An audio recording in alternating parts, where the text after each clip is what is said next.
past, people used to think that the problem really is poverty, that there is enough food in the world if only people could have the money to buy. But the food crisis taught us that that's not quite the case.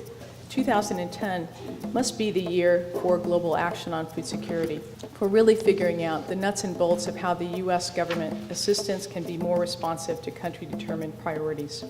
The current environment for action is very positive. All of the partners, our partners in Africa, our multilateral partners, private sector NGO, we all face challenges, but we must face them together.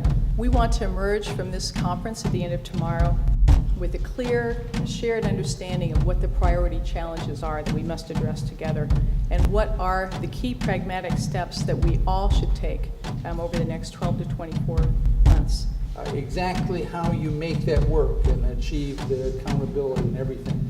We'll talk about these topics. So now we're gathered here today to get this done.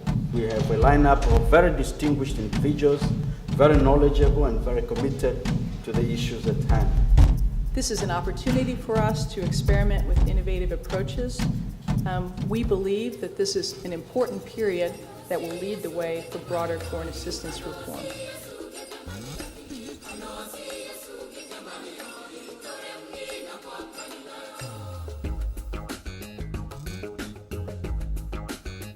If something can be done in Kenya, in Uganda, in Tanzania, let's get on it. If there is something that can be done locally, if there is some authority that can be transferred, let's do it now. If you can't do it now, how do you build that capacity? It has to be inbuilt into the system. My goodness, where's the headlines on 25,000 people dying every day? The private sector folks were back in the back room, and it was all a government-led, not a country-led, but a government-led, government-dominated process.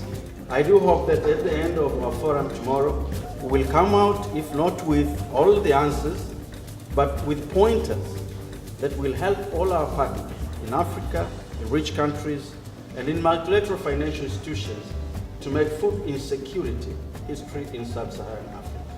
Think about it and pull out the 3 or 4 really top recommendations or top issues that you want to put out for the audience for clarification. The blocks are in place. Now we have to get it done. All in all, the stars seem well aligned this time in favor of real action on African agriculture and food security. What we needed to make sure is that we had the capacity, we had the tools in place for making the resources applied most effectively. We need to understand who will lose, and we need to understand that we may need to take different action. It takes political will and senior leadership. Have a regional focus rather than being country only. Ensuring transparency and accountability. Put a whole of government concept to test in the field. That what is happening in the Ministry of Agriculture has nothing to do with what's happening in the health sector or Ministry of Health.